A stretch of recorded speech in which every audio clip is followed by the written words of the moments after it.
In the following game, I was playing white against the top-rated woman chess player in the world, Judit Polgar.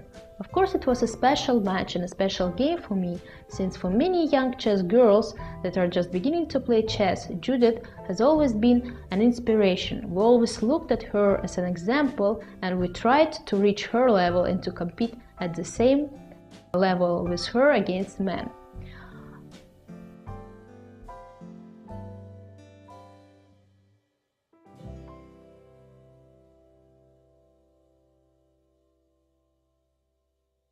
Hello everybody, I'm Grandmaster Alexandra Kostyniuk and I'll comment for you now one of my games from the 2009 World Blitz Chess Championship.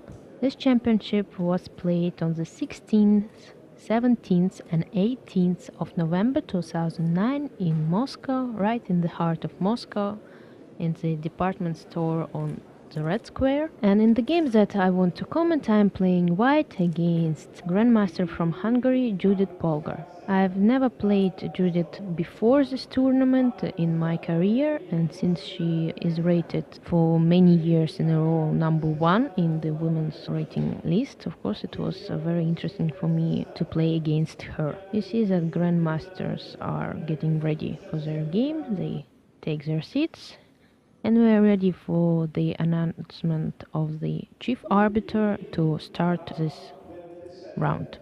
Okay, Judith presses the clock and I start the game with e4, c5 the Sicilian, knight f3, e6, d4, c takes d4, knight takes d4, a6, knight c3, knight c6, bishop e2, queen c7. It's a Paulsen variation of the Sicilian defense. I castled, b5. I played rook 1 to a7, which is also not bad.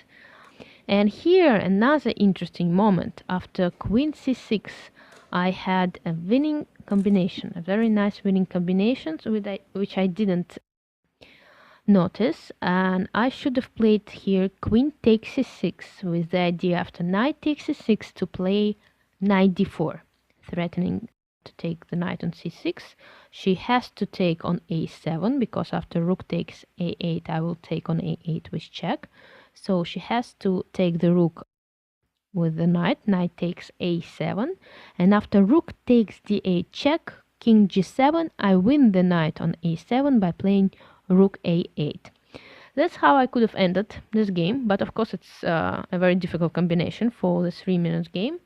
Instead I played rook takes d8, rook takes d8. Here I could have taken on c6 and play rook c7, but I decided to keep the queens on the board and played queen h4, and now the position is again equal, but of course we continue playing. And since I don't want just protect and doing nothing, I found the move queen b1 with the idea after black's move, for example knight e7, to play queen b8, king g7 and queen d6. Now after exchanging the queens, at least I will have one passed pawn, which as we know is very dangerous in the endgame. Queen takes d6, e takes d6, knight c6, d7, king d4. I play knight f5 check, and here the decisive mistake, king takes c4. And after g4, suddenly black realized that it's white who's playing for a win, because I will create a very dangerous passed pawn on the h file. After knight c7, which is the only move, g takes h5, knight e6, h6, knight f8, h takes g5, f takes g5, king f3.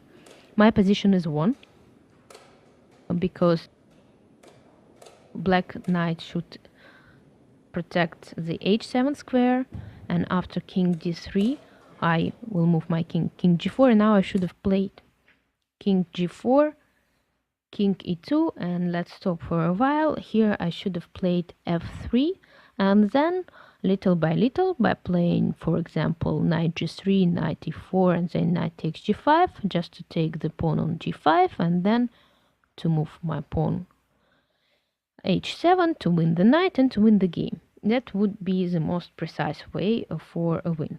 But of course, in a blitz game, it's very difficult to play the best way possible. That's why I took on g5, king takes f2, and I played king f6, e4, and of course I didn't really see what will happen. I hoped that I have some winning chances, but since I often solve studies, probably this a hobby of mine helped me a lot in this endgame. So after e4, we repeated position for a few times. King f7, knight h7, king g6, knight f8, king g7, knight e6, check, king f6, knight f8, and I tried my last chance. I found actually the winning continuation by playing knight d4 with the idea after e3 to play king g7, knight e6 check, knight takes e6, e2, and here the intermediate move which Polgar missed. You can see it by her reaction, e2, knight f4. And now, if she promotes the pawn and plays e1 queen, I will play knight d3 check, then we'll take the queen, and then we'll play h7 and we'll win the game. A very nice end to this exciting battle.